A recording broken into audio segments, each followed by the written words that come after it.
Everyone, আজ আমি তৈরি করতে যাচ্ছি মির্চি বড়া। এখানে আমি 4টে লঙ্কা নিয়েছি।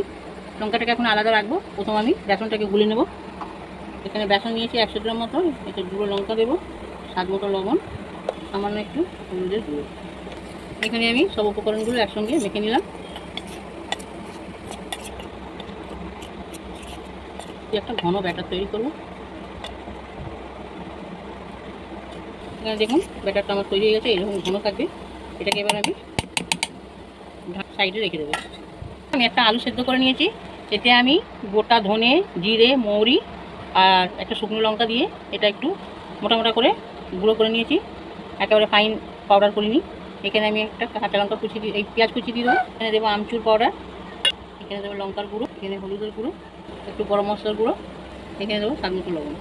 এগুলো একসঙ্গে মেখে নেব। এখানে লঙ্কাটাকে আমি এখান থেকে মাঝখান থেকে কাট করে নেব।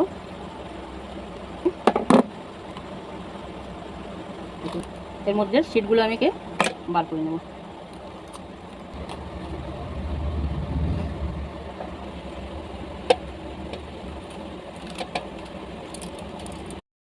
সিটগুলো বার করে নিয়েছি আমি।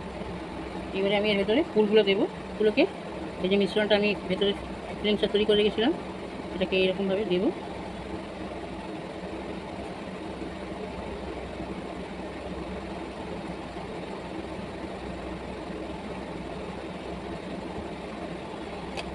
একটা হয়ে গেল আমার।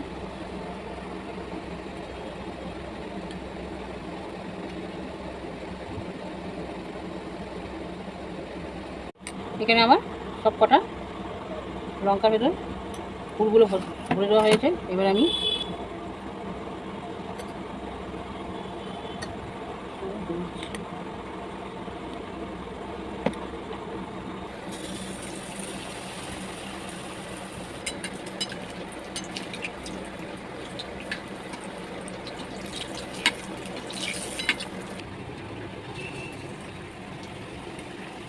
দেখুন বন্ধুরা, 1 পিঠ লাল হয়ে গেছে। আমি একটাকে পাল্টে দিয়েছি।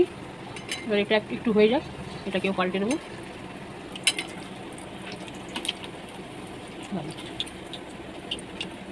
এটা ভাজা হয়ে গেছে, এটাকে আমি এবার তুলে নিলাম। মির্চি বড়াটা ভাজা হয়ে গেছে। এই রেসিপিটা যদি আপনাদের ভালো লাগে, আপনারা ইউটিউব থেকে দেখেন, তাহলে আমার চ্যানেলে নতুন হয়ে থাকে চ্যানেলটিকে অবশ্যই সাবস্ক্রাইব করবেন। চ্যানেলে নতুন হয়ে থাকলে, যদি ফেসবুক থেকে দেখেন তাহলে আমার পেজটিকে ফলো করবেন, আমার সঙ্গে থাকবেন, ভালো থাকবেন, সুস্থ থাকবেন, দোয়াতে আমাকে মনে করবেন। আল্লাহ হাফিজ।